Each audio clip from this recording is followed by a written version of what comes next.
Hello everybody, Jose Rodriguez, and welcome to the first video of 2021.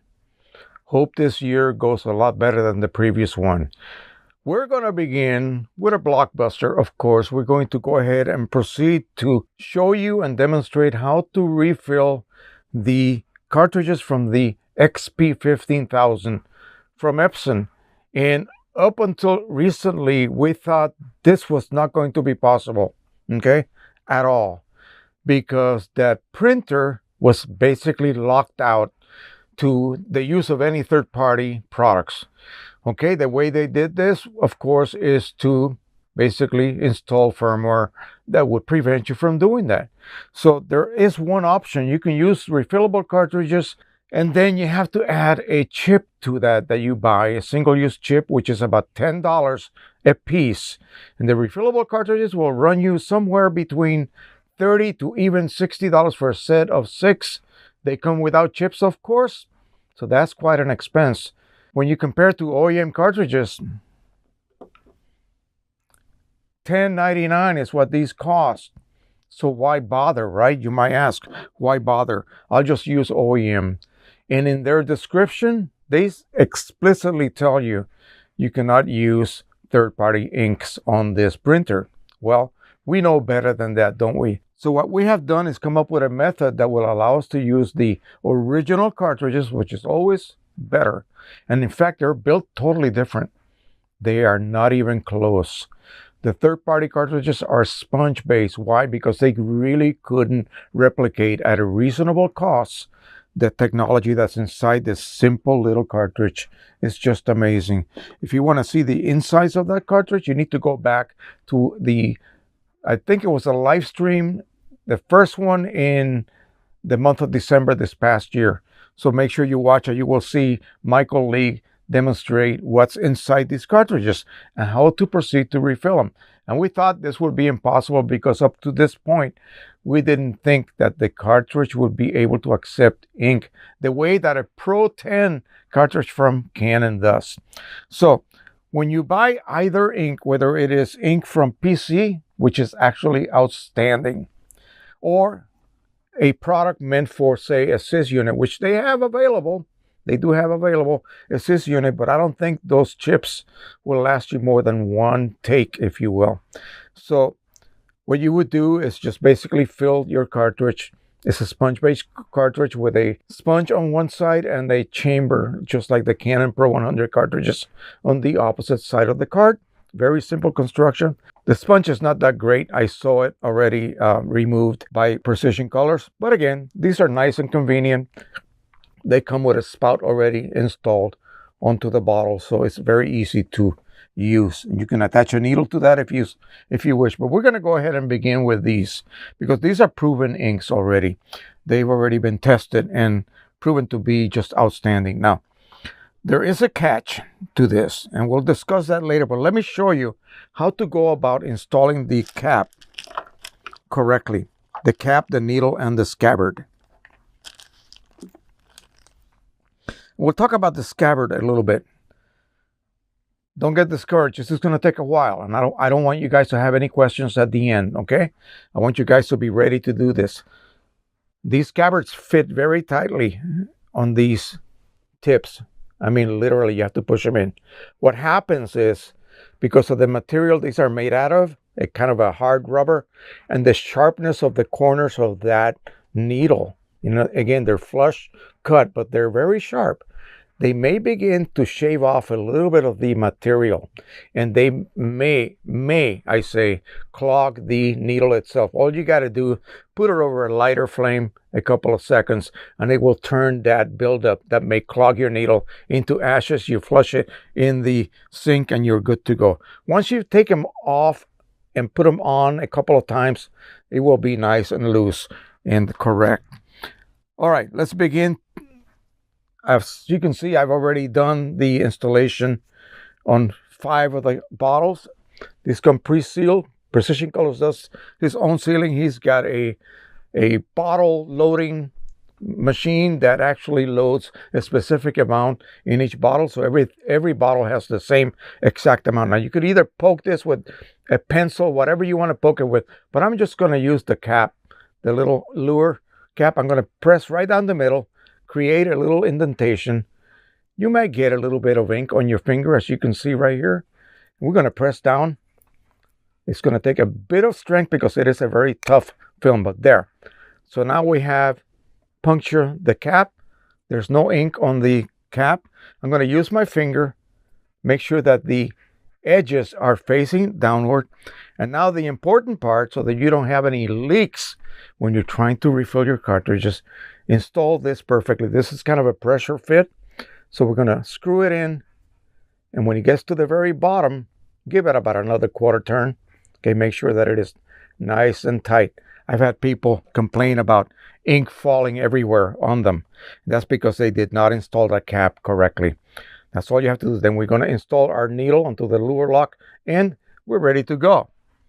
We no longer need this cap. We'll never use this again, because from this point onward, we're going to go ahead and just use the inks as is, making sure that every time we use it, we wipe the needle with an alcohol pad.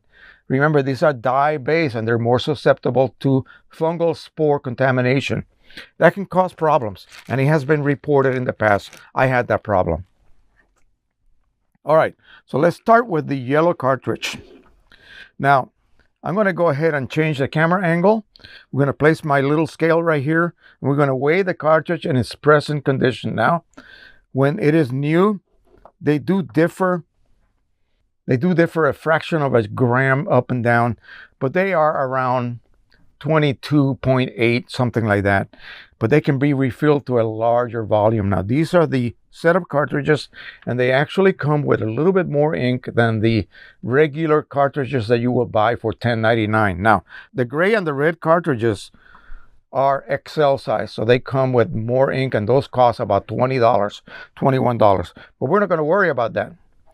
And at the end of all of this, I mean, why are we doing this, right?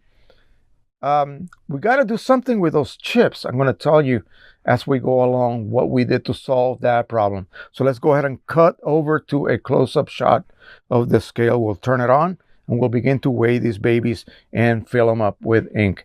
And we'll be able to fill them up past the original weight. And there's a way to do that. You can do that by weight, by actually weighing the cartridges until they reach about 25. There is a instruction sheet on the website of precisioncolors.com. If you go to the 15,000 tab and go to the instructions tab, read all of it, and it will tell you exactly what to do to render your printer chipless as well, so that you can then utilize this method without a worry. All right, let's go ahead and switch over. All right, let's proceed to turn on the scale. And it should zero itself out. It's set to grams. We're going to begin with the yellow cartridge first. You should always begin with the lighter color and then work your way to the darker colors. We'll remove the clip. And by the way, I have my refillables installed on the printer at this moment, so it can sit there unattended and I'm not exposing my printhead to air. So we are reading 17.9 now. Precisioncolors tells me that the full weight should be around 25 grams. Now let's make sure we're not going to make a mistake. We have yellow and yellow. Make sure you double and triple check, folks. So what we're going to do is we're going to add ink literally to the exit port right there. And then we'll continue to monitor the weight on the scale. As you can see, it just goes right in. And again, once you get sort of expert about doing this, you will be able to do it very, very quickly. Let's get a little closer so I don't spill ink everywhere. We're at 21 grams. Let's switch over to my right hand, which I bet I have much better control over. Keep an eye on that weight. Oh, I was pressing on the scale. Bad, bad, bad. Don't do that. 22. And this is reaching now the so-called full weight that you get when you purchase one of these cartridges. But as you can see, we can go beyond that. We're going to go until we start to see kind of a glistening, shiny, wet look. And then we'll just blot it with one of those little pieces of toilet paper.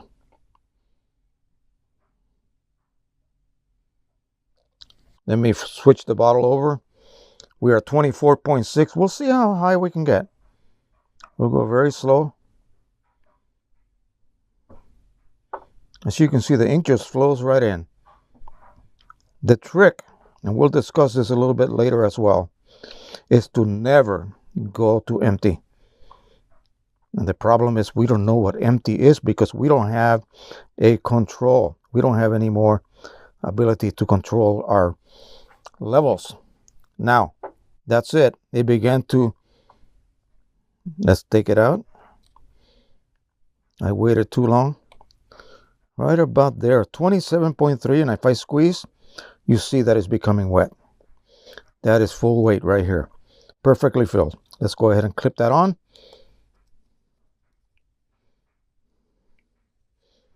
Make sure that we got that clip on there tight.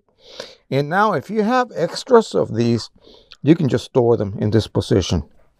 And that will keep that exit port nice and wet.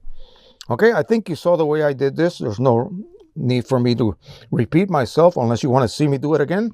Let's go ahead and do the red. And then we'll stop and we'll discuss what we need to do to be able to take advantage of this very easy refillable process using the best system you can ever wish for, and that is using your original cartridges. We got our red, double check, red and red. And I got a little bit of water on the label, but it says dye-based red, so we are sure of that. Again, we'll remove this, and I'm curious to see how much red was actually used. So we're about the same, 18.3. Let's see if I can do it with my left hand.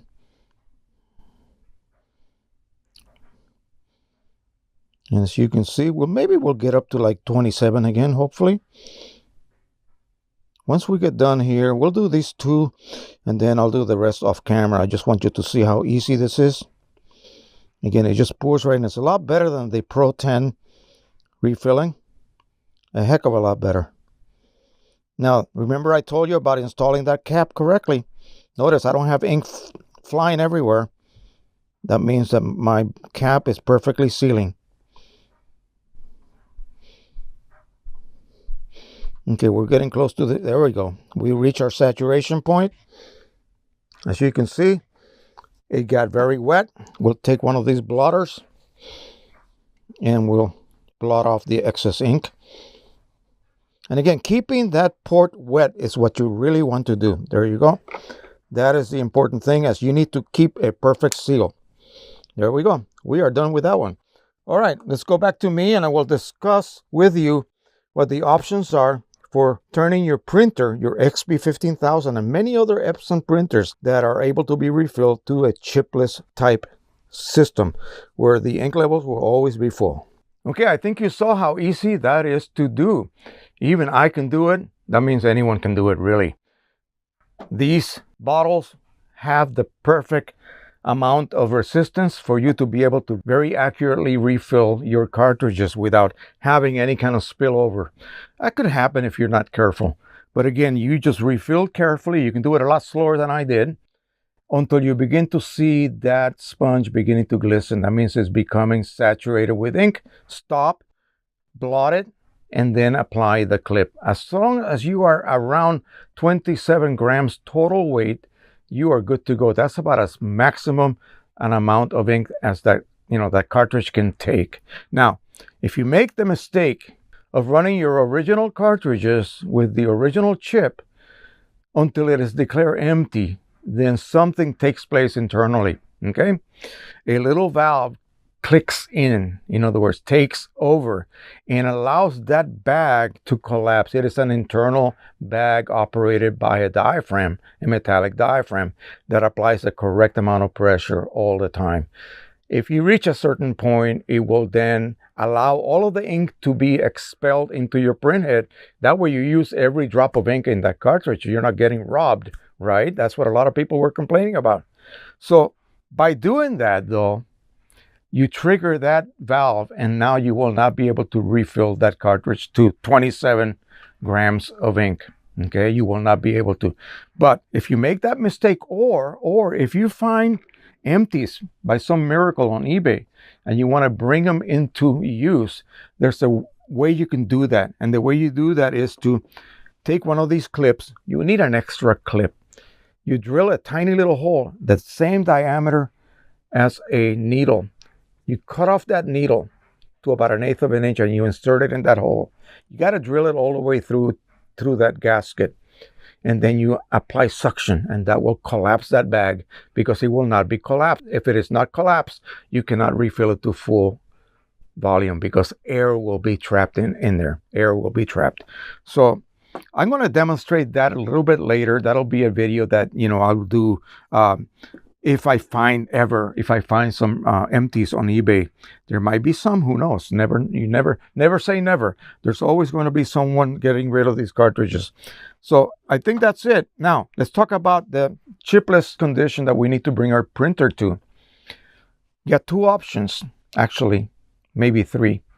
TwoManual.com, like manual, I think it's manuals, or CHIPLESSSolutions.com, one word, chipless solution, or inkchip.com. Okay, both or all three systems use a similar approach, a firmware that has been written to allow the printer to show always full conditions on all of the 6 colors. In fact, it doesn't even need the chips. Imagine that. So I'm still going to maintain my chips, even though they'll be useless at this point, really. But you install the firmware using the procedure that they prescribe. You have to download that firmware, and then you purchase an activation code to render your XP 15000 chipless. Now, there are some tricks, and there's some still slight problems that are being worked on right now. The ink chip, I think they're going to redo the firmware possibly, and it will be kind of a faultless process. In the original option, you have to set your printer to a condition known as service mode or firmware installation mode, and that requires that the printer starts off as off. Pressing certain buttons in a certain order, you power up the printer that way, and then it gets placed in that certain mode, and then you locate the firmware through the application that they provide you and install it and wait for the installation to finish. Go to the activation online, enter the code. You will be provided with a reset code or some kind of a restoration code. It is recommended you copy and paste that in a notepad somewhere in your computer, because you might need it in case you accidentally update your firmware. And you could do that very easily, because on the printer itself, it is defaulted to remind you to update the firmware. You don't want to do that. So the way to do that is to go into the LCD and click on the firmware installation, and then choose no. Do not get any kind of reminders. And that's what I just did today, finally. It took me a couple of weeks to do that. I didn't realize it was doing that on me. So again, you got to be careful. Don't fall for that. Do not ever update your firmware once you have installed the chipless firmware or the inkchip.net firmware. Once you do that, and then you power down the printer and power it back on. And remember, the two systems are slightly different processes, a different set of steps. So you got to be careful depending who you buy from. I recommend inkchip.net, as they've had very good communication with me back and forth, and have accepted the requests that I have provided them as far as solving a few of the little problems that they had. And so I have provided a link on my descriptions as well, so you can reach their site and see what printers they support. This is wonderful, not only for the XP 15000, folks, because if you're hoping to do any kind of sublimation work, that means printing on beautiful sheets of aluminum or mugs or whatever the case might be, even ceramic tiles, okay? You're going to need to set up your printer to a chipless condition, so you're going to have no worries about resetting your chips or using a assist that will reset itself automatically for you. No, you don't have to worry about that. It will always be full, and you just need to just keep adding ink. That's all you have to worry about. Now, the 15,000 has one thing that makes this whole effort worthwhile, because what would stop a regular printer that has cartridges that write on the printhead? Internal waste ink pads. When they reach maximum, that's it, you're done. Now, you can reset some of these printers, but I would rather just replace the waste ink tank. And this one comes with a $10 user replaceable waste ink cartridge that you can replace. And what we have found out is that if you top off your cartridges, okay, say every month even, top them all off, just take them all out, replace them with another set so you don't dry up that printhead, and then weigh them, top them off to 27 grams, and replace them once a month. Remember, every time you remove a cartridge and put it back in and close that lid, it will perform a purge cycle. So you don't want to do this unnecessarily. You don't want to do one at a time either. You want to do them all at once. So top them all off. When you close the lid, it runs one purge cycle rather than 6 if you're replacing individual cartridges as they go to a certain weight. And you got to keep track of those. You have to keep track of those, okay? Don't forget. All right, so that is a wonderful thing. No worries about waste ink pads going full and turning my printer into a brick, okay? Which is what happens with a Pro 100 or a Pro 1 or a Pro 10. Yeah, that's what happens.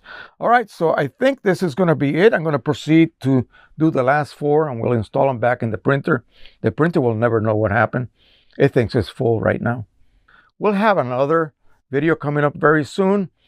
I'm going to talk about, I think, since the year 2020 was such a rough year, and it put a little bit of a damper on new models and so forth, I'm going to discuss what I think is my list of top 2020 printers and into 2021 as well. And of course, you know I'm going to include the 15,000. So thank you so much. Don't forget to subscribe, share, and like. And until the next time, as always, happy printing, everybody. Bye-bye.